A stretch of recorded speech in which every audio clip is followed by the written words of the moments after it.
Milwaukee, got a major f***ing problem. You're not gonna be able to pass the buck on this one. Before we get into that, make sure you subscribe to the page. It helps us grow.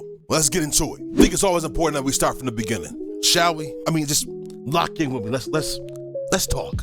On June 5th, 2023, Adrian Griffin was awarded the job to coach the Milwaukee Bucks after years of interviewing for a position. In his own words, he said it was a great opportunity to be able to coach Dame and Giannis Antetokounmpo. He was excited for the chance, and he showed it by bolstering a 30-13 win-loss record. That's a 70 win percentage. Not too bad for a first-year coach, right? But then the narrative started. Oh, he doesn't have the locker room yet. Oh, their defense is so horrible. So 6 months into his brand new job, on January 23rd, 2024, Milwaukee surprisingly fired him. And then what do? They go and they hire Doc Rivers, the man that was mentoring him the entire time. Listen, y'all do what y'all want with that information, all right? Hey, okay? Y'all probably saying like, what's wrong with that? Doc Rivers isn't a bad coach. He's got a championship. He's got some playoff wins, right?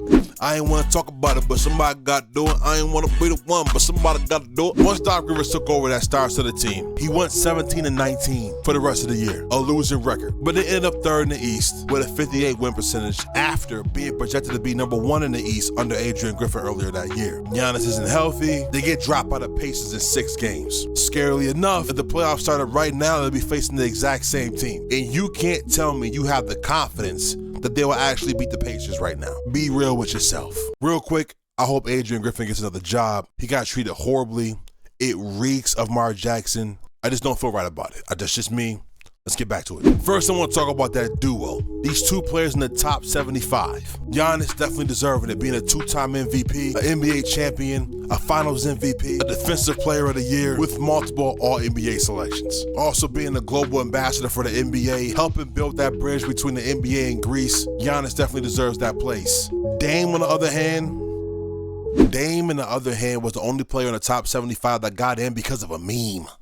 So I recorded this video before the news came out of Damian Lillard's blood clot situation, which has happened a lot with NBA players as of recently, which is concerning in its own right. But we here at Shadow Network hopes that Damian Lillard is able to recover. It looks like he's going to be able to, but we pray that he's able to recover completely, that this does not affect him long term. Get well soon, Dame. That's the most important thing. We're not blaming you for Doc Rivers being trash.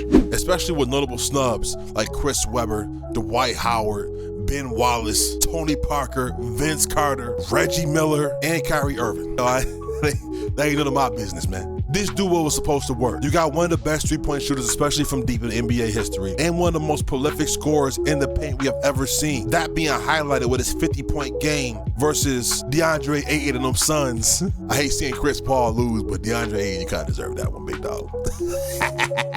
People thought Dame and Giannis would be a great pick-and-roll duo, but that's never been Giannis' game. Only averaging about 7% pick-and-roll possessions in his 2 seasons with Dame so far. Either way, this should work with good coaching, but that's where we have the problem. This leads all the way back to Doc Rivers, who has lived off one NBA championship in 2008 for the rest of his career. I don't understand how he does it.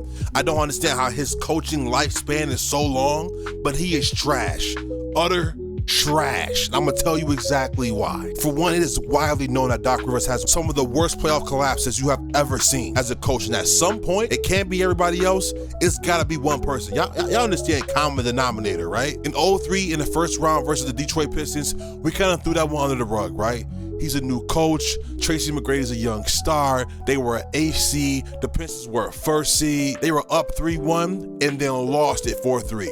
We were like, okay, we get it. The Pistons are a tough team to beat. It's understandable. But then he started blowing leads even more. In 2010, the NBA Finals, he was up 3-2. They had to win 1 game and lost 4-3, including a 13-point lead in Game 7. Good job, Doc. 2012, Eastern Conference Finals against Miami. Again, led 3-2, lost 4-3. This was a series that Dark Air Force LeBron came into the light to force a Game 7 where Miami completely dominated the Celtics. And then we get to Lob City, the Clippers. My God, have you ever seen a team with so much talent not be successful? In 2015, in the second round versus the Rockets, they were up 3-1, lost 4-3. Clippers had a 19-point lead in Game 6 and just collapsed in the fourth quarter. And the worst part about it is that James Harden was on the bench for the whole comeback. Then the 2020 versus the Denver Nuggets, second round, 3-1 lead, lost 4-3. They blew double-digit leads in games 5, 6, and 7. This made Doc Rivers the only coach in NBA history to blow 3-3-1 leads. But yet, we keep feeding them jobs. Philadelphia 76ers, y'all remember that tenure? I do. In 2021, that second round versus the Atlanta Hawks, they lost 4-3 in Game 7. The 76ers were the #1 seed in the East. This was a series that people like to blame Ben Simmons for not taking a dunk. I want to stop this narrative right here, right now, for the last time. It's disgusting, and anybody who's saying this is Ben Simmons' fault in this situation is lazy and weak when it comes to their reporting. Let's talk about what actually happened. I want to start with the fact that this is the fourth quarter. It was about 3 minutes and 30 seconds left in the game. Atlanta Hawks were up by 2 at this time, 88-86. I'm gonna break this down for those who do not watch basketball. At this point, Ben Simmons is matched up with Gallinari, trying to cause a double team by backing down a weaker defender. But let's not be stupid. Stop. Look at the floor. Look at the spacing. Look how everybody is bunched up on the left-hand side. You got Matisse Thybulle, not at the three-point line, sitting at the dunker's lane. You got Harris, Embiid, and Seth Curry not even 5 feet from each other. So there's no passing lane for a three-point shot. There's no motions. There's no off-ball screens. There is nothing happening. So with Ben Simmons being who Ben Simmons is, his profile has always been a pass-first defensive point guard. And Doc Rivers being the coach at this point in time knows this, but instead of surrounding him with three-point shooters, you put him on the floor at the same time as Matisse Thybulle, who is also not a shooter. So Ben Simmons draws a double team, then kicks it to Matisse Thybulle, who's sitting there in the dunker's lane. Mind you, when Ben Simmons did the drop step, if there wasn't another jersey coming to him, he would have had an open shot. People are expecting Ben Simmons in the situation, right, who sees a jersey coming at him to not make the right play and kick it over to the open man. He didn't have time to spin, look into Trae Young's eyes, see who it is, and then think, oh, let me go up. Everything when you play in basketball in that moment is a reaction. He reacted to the moment and kicked it to the open man, who's Matisse Thybulle in the dunker's lane, instead of at the three-point line, spraying the defender all the way out, so Ben Simmons had an open layup. That would make the most sense, but that is coaching. Even if you don't agree with me, right? Which is fine. Some of y'all just love to hate and give people excuses. I understand it. I really do, right? Matisse Thybulle goes up, gets fouled, goes to the line with the opportunity to be able to tie the game at 88. Still, at this point, it is still 3 minutes and 30 seconds left in the game. Enough time for the MVP level center to take over and close it out. But you lost to the Hawks. Let's stop it. Doc Rivers had bad rotations, highlighted by having Matisse Thybulle in the same game as Ben Simmons, on the same floor as Ben Simmons, at the same time as Ben Simmons. And then in 2023, in the second round, versus the Boston Celtics, they had a 3-2 lead, and he blew that one too. He has blown 3-1 leads. That's an NBA record. He has blown 5 3-2 leads. That's an NBA record. He has 10 Game 7 losses. That's an NBA record. And the Bucks thought the best option after having a winning record with Adrian Griffin, instead of giving him the room to be able to be a coach, was to replace him with a legacy loser. Also, as of recently, Doc Rivers decided to make comments about how trash he is, or how people see him to be trash, and said that no one tells a real story. And I'm fine with that. It's unfair in some ways. I don't get enough credit for the 3 wins. I get credit for losing. I always say, what if we lost to Houston in 6? No one cares. One of the things that I'm proud of is that we've never been swept. All the coaches have been swept in the playoffs. My teams achieve. A lot of them overachieve, and I'm very proud of that. A lack of accountability, we all seeing the same thing, right? It can't just be me. I know y'all hate the Stephen A. Smith video, but man, if we don't lock in on Doc Rivers right now, we are failing the union. If it's somebody that matches Doc Rivers with inconsistency, bad rotations, inability to make in-game adjustments, and poor offensive schemes, it is Darvin Ham. And you are not going to tell me I'm wrong. That's what we're not going to do. His record with a team that consisted of LeBron James and AD was 90-74. It's a 54 win percentage. And y'all probably are like, yo, why are you shitting on Darvin Ham? He went to a Western Conference Finals. That was in spite of Darvin Ham. And you can tell because they kept losing to the same team over and over and over again. James comes from behind and knocks it away. He's saying it was touched last by Denver. Darvin Ham not going to challenge it though. And LeBron really infuriated. He is screaming at his bench right now. And doing simple things like pick and rolls to drop-offs in the dunker's lane. He would not match them in size, even though he had the size. He would not put one offensive play in motion. One. Every play was either a pick and roll with AD and LeBron or an ISO from AD, LeBron, or Austin Reeves. Every single time. Most times they would just give the ball to AD at the free throw line or post it up and just hope for the best. By the way, I do not blame D'Lo as much as everybody else does. He's never had a chance to have a good coach, and he was a great pick and roll point guard.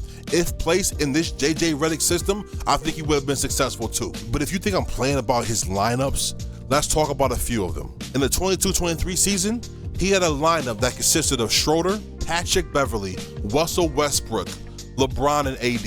And then in 23-24, I remember this one, the 3-guard lineup where he had Austin Reeves, D'Lo, Gabe Vincent, LeBron, and AD. How about the all defense, no offense lineup that had Cam Reddish, Jarrett Vanderbilt, Jackson Hayes, LeBron, and AD? Please do not let me forget about D'Lo, Austin Reeves, Taurean Prince, LeBron, and AD. When I tell you this relationship between Taurean Prince and Darvin Ham needs to be studied, I swear to God, I got a problem with LeBron and Bronny. I think that Darvin Ham is Taurean's dad because there's no reason for Taurean Prince to start 49 games for the Lakers. Taurean Prince has started more than twice as many games this season as he has in the previous 3 seasons combined. And when he started, their record was 23-25. He had a negative 3.5 net rating.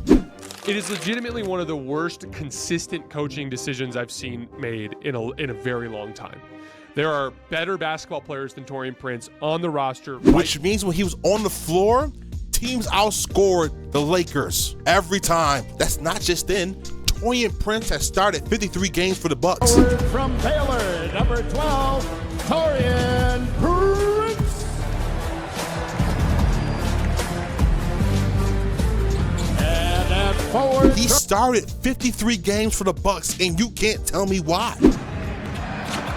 Taurean Prince having an outstanding year shooting the 3-ball, gets up in the air, and he has a negative 1.5 net rating when he's on the floor with them. It doesn't make any sense. It doesn't make any sense. Why?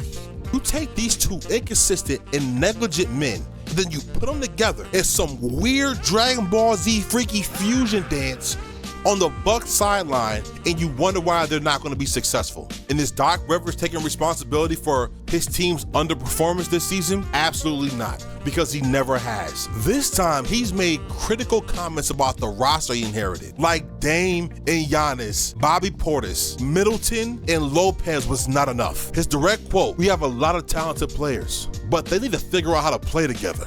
You can't just put all this talent on the floor and expect it to work."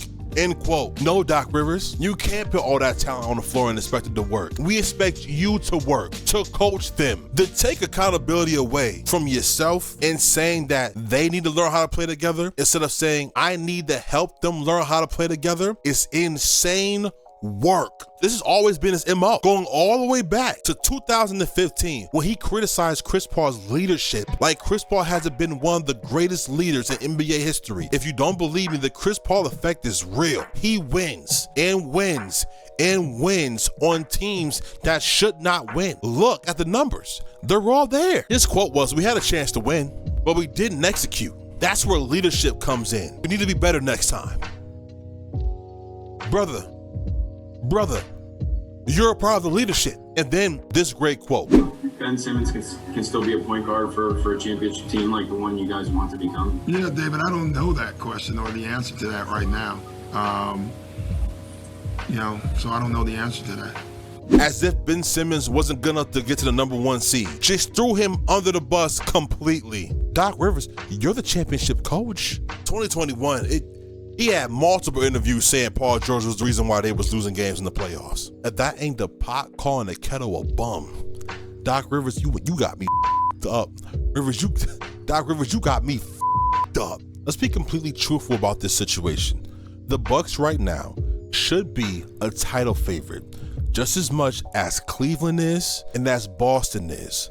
But you can't say that confidently because how poorly they're performing and how badly they're coached. There is no confidence at all in the Eastern Conference that the Bucks will come out of the Eastern Conference. And with all the coaches I've seen Giannis go through, I'm really surprised that Doc has lasted this long. This is a dark age for the Milwaukee Bucks, who's in a situation where they have their only chance to be able to keep a star on their team. But if and when the Bucks lose in the playoffs this year under Doc Rivers, there's a good chance that Giannis might ask for a trade, which can lead to Dame doing that right afterwards, leaving the Bucks with nothing.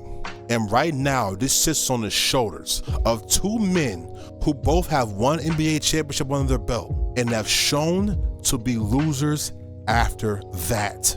No one fears the dare anymore. And it's because of Darvin Ham and Doc Rivers. For more content like this, make sure you subscribe to the channel and break away from mainstream media. Join the Shatter family and be a rebel to the cause. And to see shows like Point A, Point B, The Locker Room, and Overly Opinionated, make sure you subscribe to Shatter Network on Twitch. Because without a doubt, we got so many things to talk about.